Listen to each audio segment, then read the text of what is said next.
We are all welcome back to class. In this class, we would be looking at the third role in the 353 of Scrum. Just a quick one. When we started this module, we spoke about the 353 of Scrum, and that makes reference to the 3 roles in Scrum, the 5 events in Scrum, and the 3 artifacts in Scrum.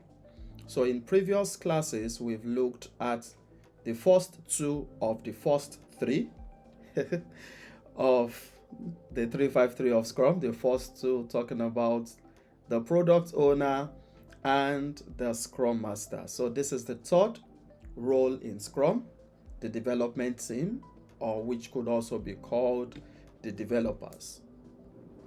Okay, so let's cast our mind back a little to Module 1, where we looked at how Scrum delivers value, breaking bigger chunks into a bigger project or product into smaller chunks.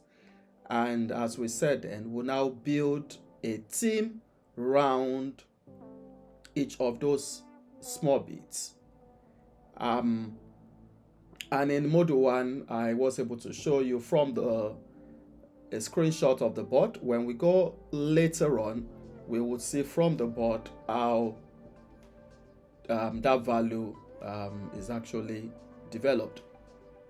So in Scrum, we say that a team is a total number of the team is less than 10. Actually, the developers between 9 and a total of 10.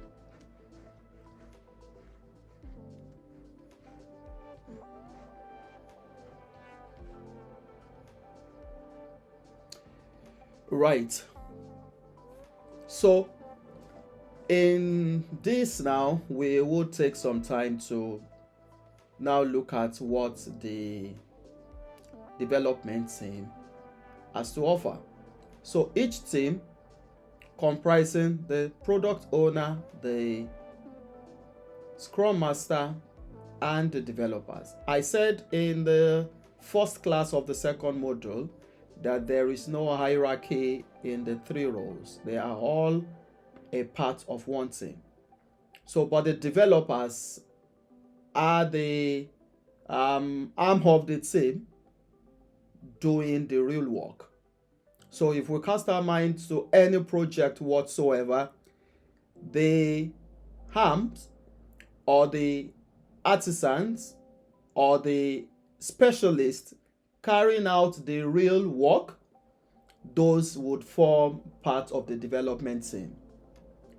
The personnel serving as the link between the stakeholder or business and the team is the product owner.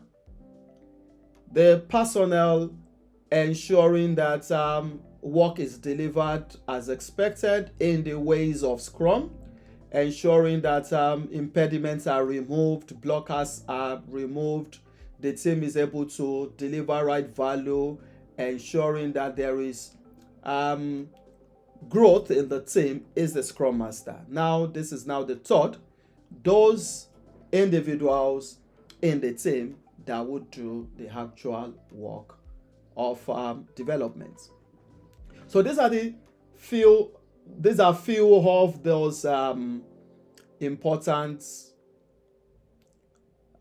characteristics that we should expect from the development team in Scrum. The first one talks about a cross-functional team.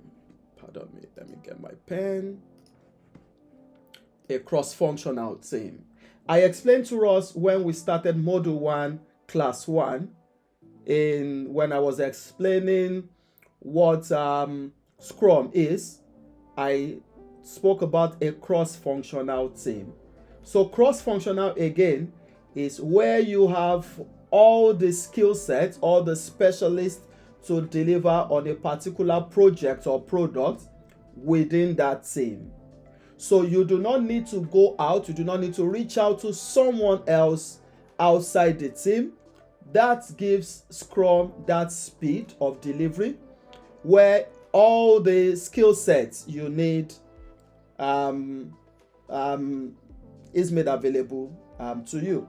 For instance, you are a carpenter, but in your carpenter tools box, you have all the implements you need.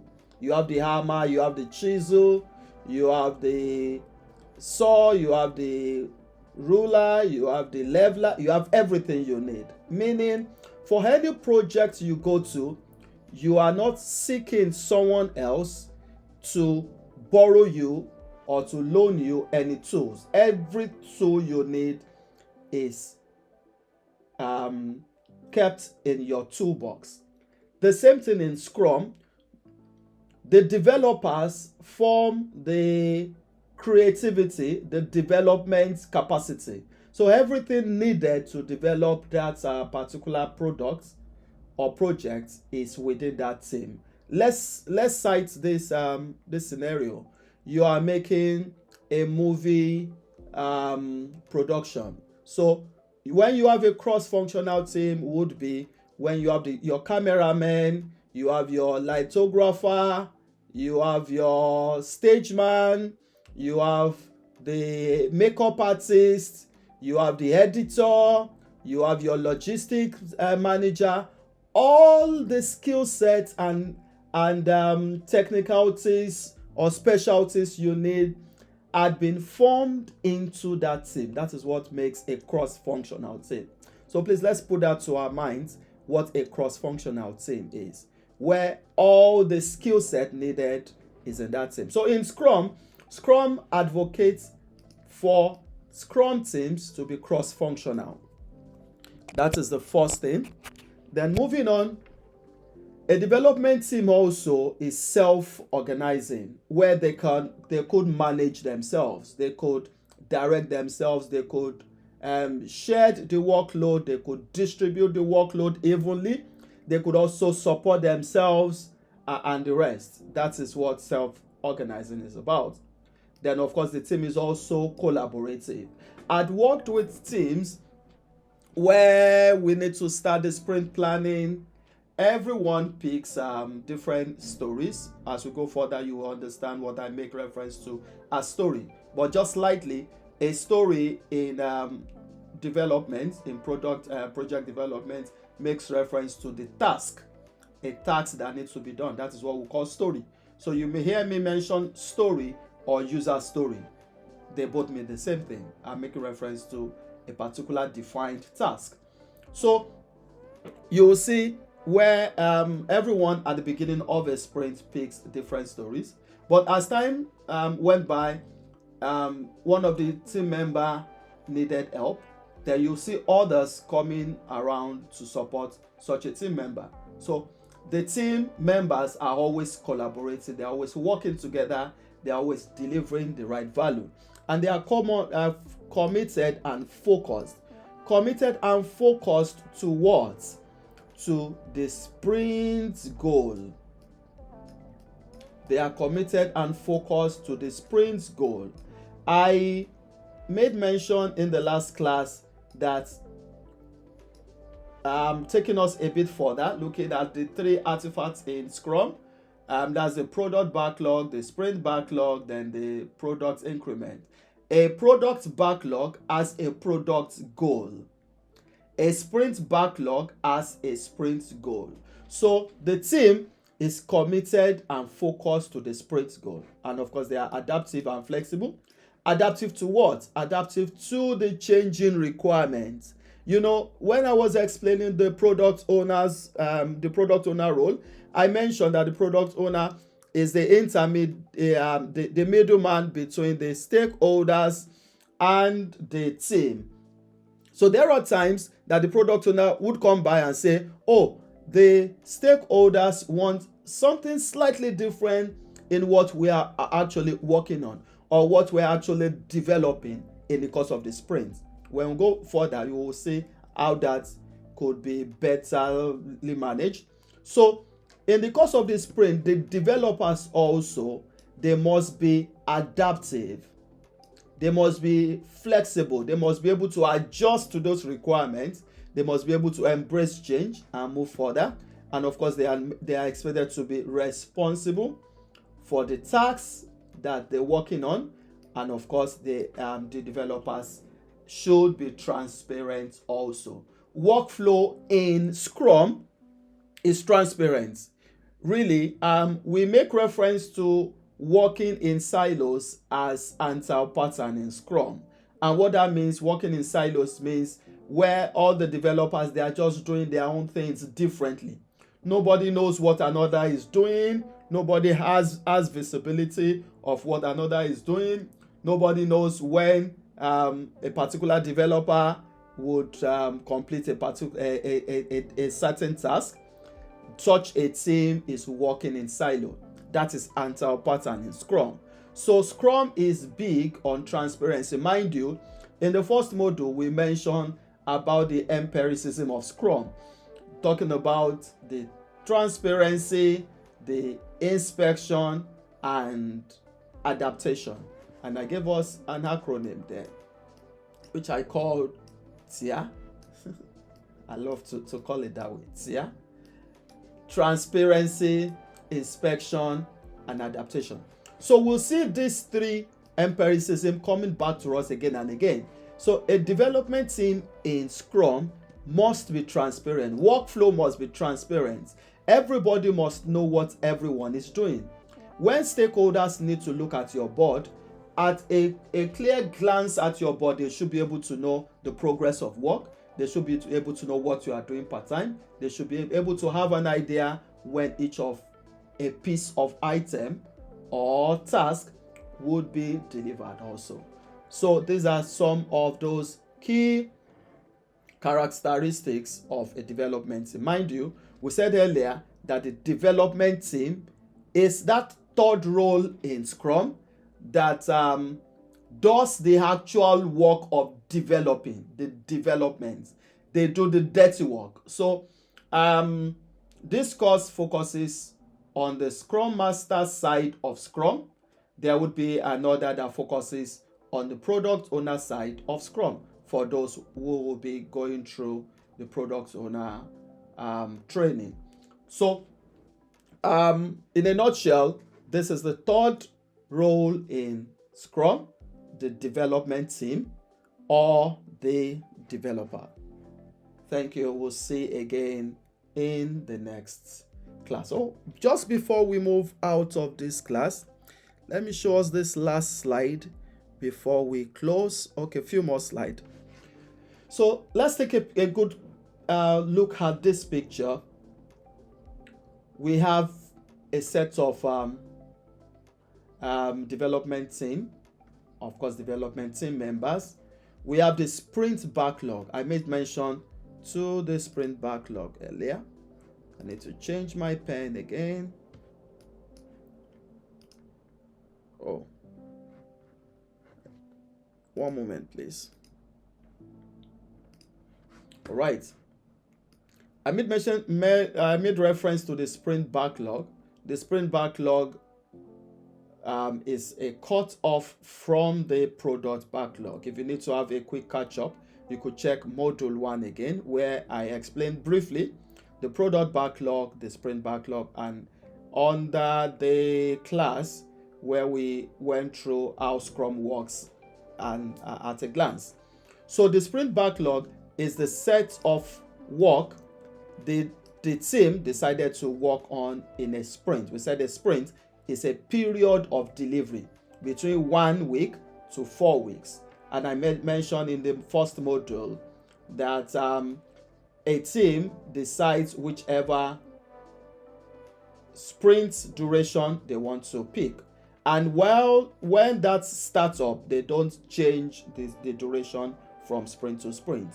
It's not that you run a 2-week sprint in this sprint, and in another you change to 1 week sprint, and another you change to 3 weeks. No, a team sticks with whatever sprint duration they have decided. So the sprint backlog is the set of work items that the team want to pick and deliver in the course of the sprint.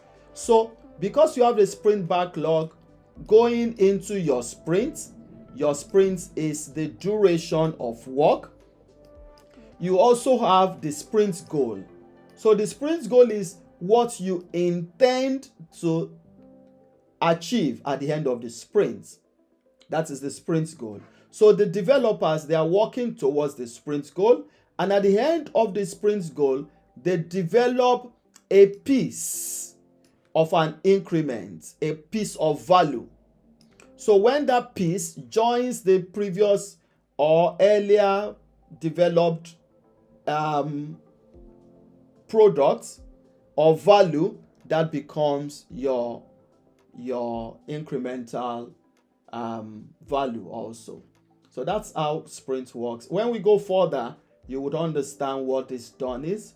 We call it DOD, which stands for definition of done.